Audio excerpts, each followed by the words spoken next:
Elamkulam metro സ്റ്റേഷനിൽ റോഡിന് നടുഭാഗത്തുള്ള വശത്തെ കോൺക്രീറ്റ് പാളികളും അതോടൊപ്പം തന്നെ സ്റ്റേഷനകത്തെ കോൺക്രീറ്റ് പാളികളുമാണ് ഇളകിയത്. കഴിഞ്ഞ ദിവസം ഈ കോൺക്രീറ്റ് പാളികൾ ഇളകി താഴെ വീഴുകയായിരുന്നു. തലനാരിഴയ്ക്കാണ് റോഡിലൂടെ പോയവർ രക്ഷപ്പെട്ടത്. കോൺക്രീറ്റ് പാളികൾ അടർന്നു വീണതോടെ കമ്പികൾ പുറത്തു കാണുന്ന അവസ്ഥയിലായി. സമീപത്തെ ഓട്ടോ തൊഴിലാളികളും മറ്റും പരാതി അറിയിച്ചതിന്റെ അടിസ്ഥാനത്തിൽ KMRL വിഷയം പരിശോധിച്ചു. കെട്ടിടത്തിൽ ദുർബലമാണെന്ന് കണ്ട പ്രദേശങ്ങൾ പൊട്ടിച്ചു മാറ്റി. വീണ്ടും അവിടെ കോൺക്രീറ്റ് ചെയ്യും. സ്റ്റേഷനകത്ത് സ്റ്റെപ്പിന് സമീപത്തും കോൺക്രീറ്റ് പൊളിഞ്ഞിട്ടുണ്ട്. അത് അവിടെ നിന്ന് ഇങ്ങനെ ഇളകി വീണത്. കമ്പിയൊക്കെ ദ്രവിച്ചിരിക്കണല്ലേ കേട്ടോ, നേരത്തെ തൊട്ട് ഇറക്കിയേക്കണല്ലേ. പക്ഷെ പടവൊന്നും പറഞ്ഞ കേട്ടോ, ആ സൈഡിലായിട്ട് വീണു. ഡയറക്റ്റ് തല വീണ് തന്നെ പോയി. ഉച്ചക്ക് ടൈമിലാണ് ഇത് ഒരു പാളി മെട്രോ തൂണിൻ്റെ അരിയത്ത് തന്നെ ആയിരുന്നു. എന്തോ ഭാഗ്യത്തിന് ആരും മേത്ത് വീണില്ല.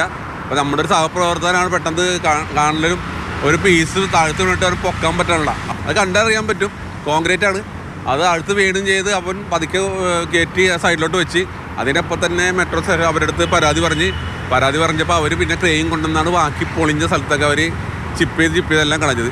നിർമ്മാണത്തിൽ എന്തെങ്കിലും അപാകതയുണ്ടോ എന്ന കാര്യത്തിൽ ആശങ്കയുണ്ട്. മാത്രമല്ല, മുൻപ് ഈ പ്രദേശം വലിയൊരു പാടമായിരുന്നു. അതുകൊണ്ട് തന്നെ റോഡ് അല്പം താഴേക്ക് ഇരുന്നിട്ടുണ്ട്. കൂടാതെ ഉപ്പിൻ്റെ അംശം ഈ പ്രദേശങ്ങളിലൊക്കെ ഉണ്ടെന്നാണ് പറയുന്നത്.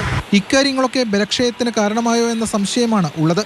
കടവന്ത്ര, വൈറ്റ്ല എന്നീ സ്റ്റേഷനുകളിലും ഇത്തരം സംഭവങ്ങൾ ശ്രദ്ധയിൽപ്പെട്ടു. അതിനിടെ നിലവിൽ ആശങ്കപ്പെടേണ്ട സ്ഥിതിയില്ലെന്നും വിശദമായ പരിശോധനയ്ക്കായി റൈറ്റ്സ് എന്ന ഏജൻസിയെ ചുമതലപ്പെടുത്തിയെന്നും KMRL MD ലോക്നാഥ് ബെഹ്റ മാതൃഭൂമി ന്യൂസിനോട് പറഞ്ഞു. 25 സ്റ്റേഷനുകളെക്കുറിച്ചും പഠനം നടത്താനാണ് നിർദ്ദേശം. മുൻപ് എളംകുളം മെട്രോ സ്റ്റേഷന് സമീപത്തെ അപകടവളവും വൻ ചർച്ചയായിരുന്നു. 13 ജീവനുകളാണ് മെട്രോ പില്ലറിൽ തട്ടിപ്പൊലിഞ്ഞത്. തുടർന്ന് റോഡ് സേഫ്റ്റി അതോറിറ്റിയും മറ്റും അപകടം ഒഴിവാക്കാൻ ചില ക്രമീകരണങ്ങൾ ഏർപ്പെടുത്തിയിരുന്നു. ക്യാമറമാൻ ജോയ്സ് സിയാറിനൊപ്പം എസ് രാഗിൻ, മാതൃഭൂമി ന്യൂസ്, കൊച്ചി.